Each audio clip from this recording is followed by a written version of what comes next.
I actually found out about it through an ad on, I think it was Craigslist, which is a kind of advertising for many things, for jobs, for cars, and you can buy goods there and you can look for jobs. So the thing that appealed to me is, I guess, because I've worked for a lot of like Japanese companies, um, usually small ones, but I guess the fact that Cafetalk was as a Japanese company is appealing because I can use my language skill to help the students and communicate with the staff. So yeah, and then most importantly, I'm able to use my native language and teach students. So which is something that I've been doing for a while and something that I like a lot. So yes, I had some volunteer experience in Japan. So I worked as an assistant teaching kids. It was 2 or 3 times a month. And then I was also an assistant in Vancouver for students, high school students, visiting for like a summer camp, like an ESL kind of summer camp. Then I did some one-on-one classes, and I also taught in Vancouver. I also taught like an Eikaiwa class for Japanese working holiday visa and other students. So some things are different. Well, you have access to everything on your computer when you're teaching through Skype and doing the online lessons. So, if I need to look up something really quickly, if I need to double check the meaning of a word, I can do that really quickly. Whereas face to face, you might have a smartphone with you, but it might take a little bit longer. Or if you're teaching in a classroom, you might not have access immediately to looking up something in a dictionary quickly. So yeah, or you can Google things. So usually I can find the answer to something I don't know really quickly. So that's good. The challenge would be that sometimes there are like technical problems. So, which is unfortunate, but it happens from time to time when Skype is acting strange or something like that. We've all experienced it, or for some reason you can't connect. So that's one unfortunate thing that happens from time to time, but usually it's fine. I mean, everything was good. The staff was really helpful in giving me suggestions on how to start. It did take, if I'm, to be 100% honest, it did take a little while for my name to get out there. So the first few weeks, I was mainly just, I was teaching a few classes, but I was mainly prepping stuff. Like I was looking for materials, buying books, on teaching websites and getting ideas for how to teach. And so the first few weeks mainly was like prep, and sprinkled in there were some classes. So that's how I started. I did write a few columns. Mm-hmm.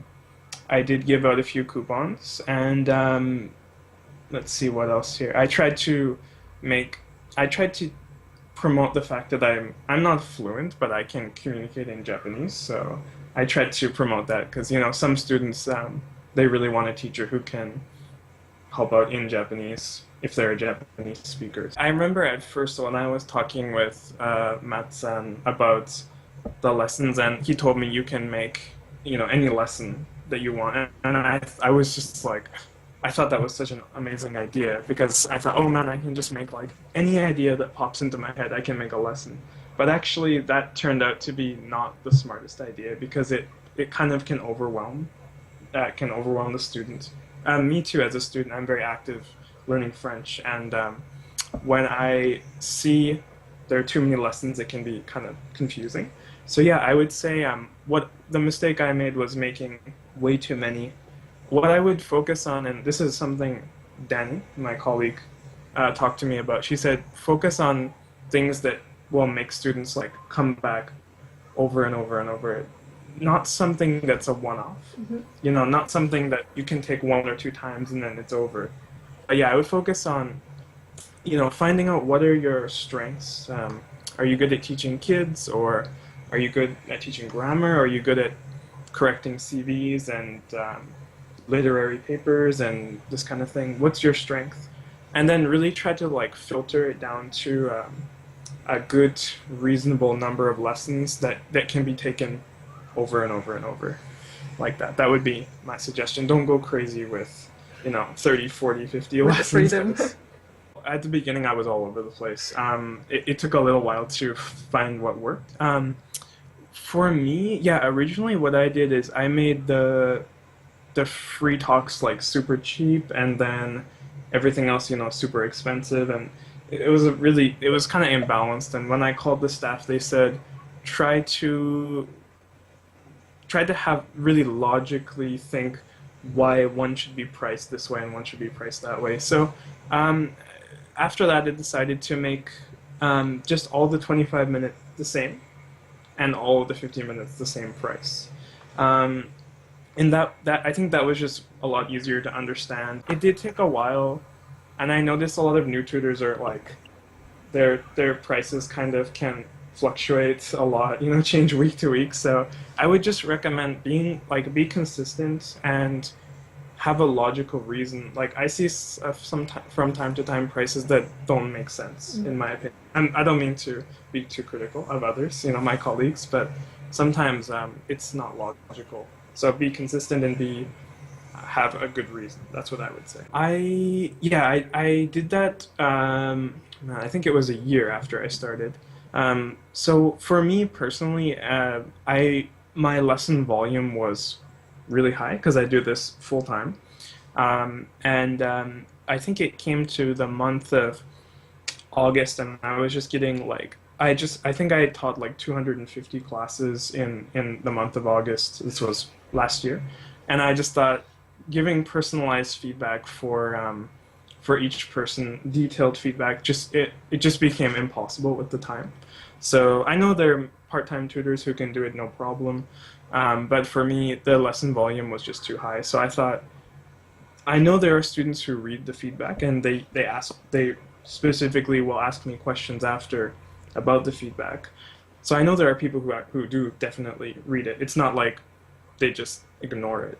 But I knew there were also people who probably didn't look at it. So I thought, well, for me, it seems logical to separate it out. Who wants it and who doesn't want it? Then they can book it separately. That way, someone is not paying extra for something they don't want, and then I'm not using time that's not.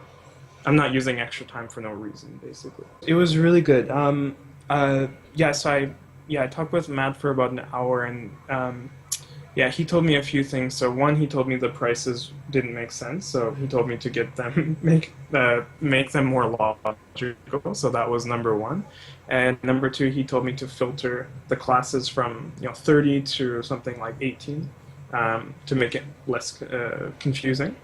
In addition to that, I also did a live seminar like a few days after that. So I think it was that. So making the classes more understandable, the price is more regular, and then the live seminar. So I would recommend if new tutors are struggling to take a counseling session, because that was one of the things that got me started. Yeah, that was tough, especially I moved about 2 months ago. I moved all the way from the west coast to the east coast of Canada, so it's a 4-hour difference. Back home, back in Vancouver, it was to hit the peak times. I had to wake up at 4 in the morning. Okay. Yeah, so it was tough. If you're on the west coast, Canada or America, it's going to be a little difficult. I mean, if you're a morning person, you'll be fine. But I had to start. I would usually wake up at 4 and start at 5, and then I would work until 10, I think, in the morning, and then I would take a nap for an hour or 2 hours, and then I would go back to work after dinner, which was I think it was 7 to 11, something like that. Mm-hmm. So that was a little tough. So that was one of the reasons why I moved, because I like this job and I don't want to stop doing it. So I moved out to the East Coast, and the 4 hours allow me to start at 7 in the morning, which is reasonable. And then I have the afternoon off, and then I work again in the evening. So I work kind of split. It's definitely going to be a little tough if you, unfortunately, with the world, with the time zones, there's not a whole lot you can do. But just try to plan your schedule, and you might have a little bit of a weird schedule, like me working, Friday nights and Saturday nights, but I always take Sunday off, so I have that one day where I just, decompress. So always make sure, because I have seen some teachers who do like 7 days a week and stuff, and you're gonna burn yourself out. So with the weird schedule, make sure you plan ample time to rest. Honestly, I wasn't sure. I was thinking I'll probably, it'll probably, I'll probably have a few classes on the side, and then I'll find something else. But for me, it took about 2 or 3 months before it took off. So then it started to take off, and I thought, okay, yeah, this is doable. So then I thought, okay, well, this is doable, so I'm gonna put more time and effort into creating a lesson, or getting lesson materials, and making this more, making a variety of classes so I can have a variety of students. So yeah, from the 2 or 3 month mark is when I started to realize that this is probably what I'll be doing for a while. I can do this full time. So for me, I always liked language from when I was really young. I loved looking at the map and like asking my parents different countries, like what's the capital of this and this and this. I don't remember any now, but I was learning German, so there you go. But I forgot all of it. And then I did well in French in school, and then I took some more German and Japanese and Chinese and French again. So I always loved language, so I love learning it, and I want to, kind of transfer that passion to the student.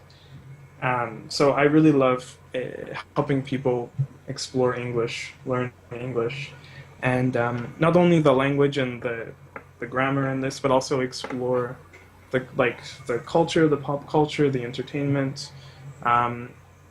And I love encouraging people to learn the language and explore the English speaking world. Being in Japan definitely helped fan the flames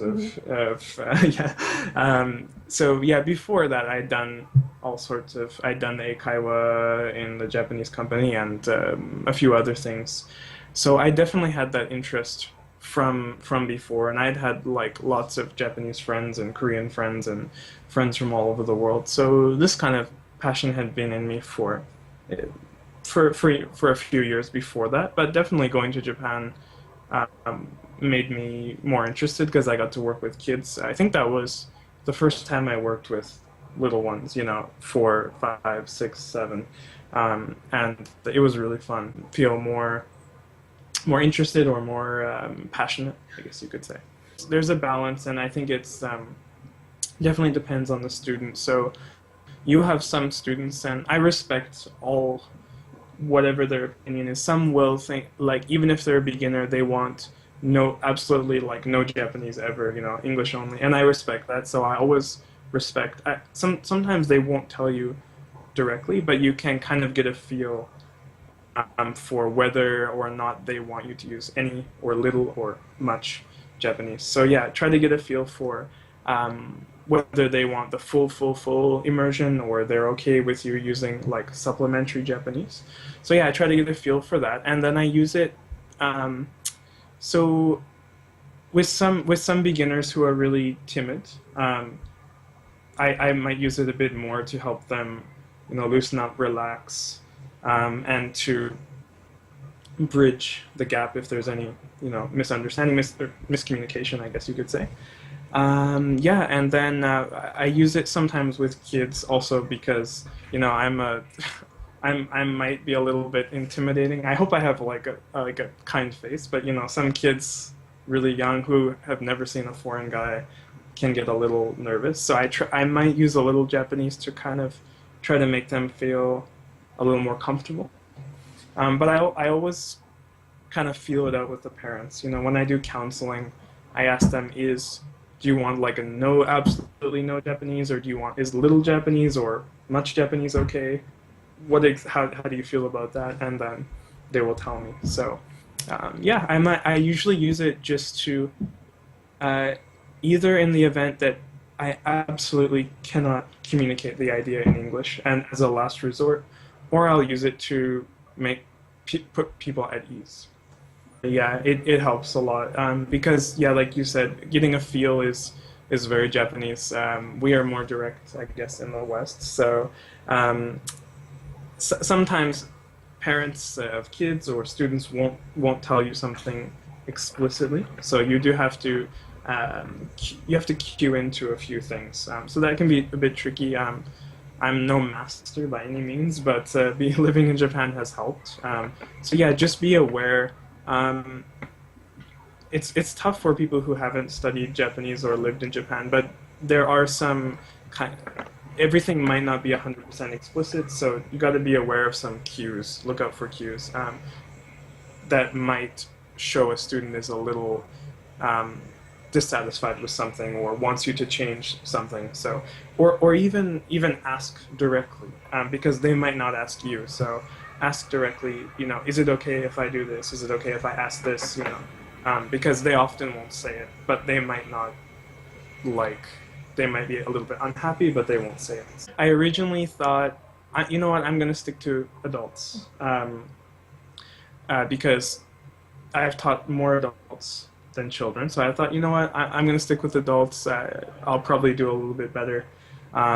Maybe my feedback will be better. But then one parent actually asked me. She emailed me and said, "Will you open up a class for my daughter?" I thought, okay, well, I'm not sure, but I did enjoy teaching kids in Japan, and she's asking me, and I want to get more students. I want to get more exposure. So yeah, I'll do that.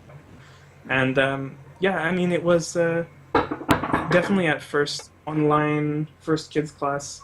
I have to admit, if I'm being honest, I was a little nervous. So it did take a while to get used to. I was a little awkward the first month or two, but I got used to it. I found kids material, so I can even show you. I've got worksheets like this or fill in the blank worksheets, um, and word searches, and I got all sorts of material I can send, and I've got sticker pads that I use too. So for girls like Disney Princess, so or guys like Star Wars, right? So so yeah, and I just tried to I just I did develop gradually a lesson plan. It didn't spontaneously appear. It took a lot of work to develop a kind of a systematic plan that has 30 or so lessons, and then get all of the material and look at all of the material and get flashcards and games and everything. So it did take a long time, but it seems to be working now well, I hope. So yeah, it's tough. It's something that I'm still learning, to be honest. It there are some students some kids who will like a song, when they're bored, I'll like I'll say, let's listen to your favorite song or the song you like. I have a student who really likes Old MacDonald Had a Farm. So I'll show him, do the screen cap, or not screen cap, a screen share of YouTube, and we'll watch the video and sing to it. And then that will get him back into it. So there's that. Or simply, yeah, you have to know, and like I said, I'm still learning, but you have to know when it's time to change. When it's time to change. You're doing flashcards, and then you see that there's no more energy left. There's no more. They're just done with flashcards. So you have to know. Don't push it. Let's change to a coloring sheet. Let's change to a song. Let's change to doing some exercise or something like that. So yeah, knowing when to change, knowing what they like. I know Jenny mentioned this. If they like Yokai Watch, or they like Dragon Ball, they like Pokemon, whatever. Trying to incorporate that will definitely pique their interest. No matter how bored they are. So yeah, that would be my advice. But I'm still learning it myself. So yeah. Right. It depends on the level of the parent. Usually, I give them the option. I will say for my counseling, I think in the lesson description it says I can do both. English or Japanese is okay. Usually, when they book the lesson, I will ask them, which language do you prefer, and then we'll go from there. And I would say it's about half. It's about 50-50. A lot of the parents are good English speakers themselves, and they want to help their kids. So the counseling is no problem. Others, they can speak very little, and they don't feel comfortable doing counseling in English, so then I'll do it in Japanese. Yeah, it can be a little tough. When I do counseling, I like to ask like a lot of questions and clear up everything I can before the first class. So, and it also gives them a chance to meet me and see who I am. So, yeah, I'll ask them about, for example, do they have a color printer? And I'll ask them about the kids. What do the kids like? Do the kids like yokai watch or this or that? And do the kids like singing or dancing or like this? So I'll ask them lots and lots of questions so that they know where I'm coming from, and I'll also show them materials. This is what I use. This is my plan. Where should we start from? So that before the first class, we're on the same page.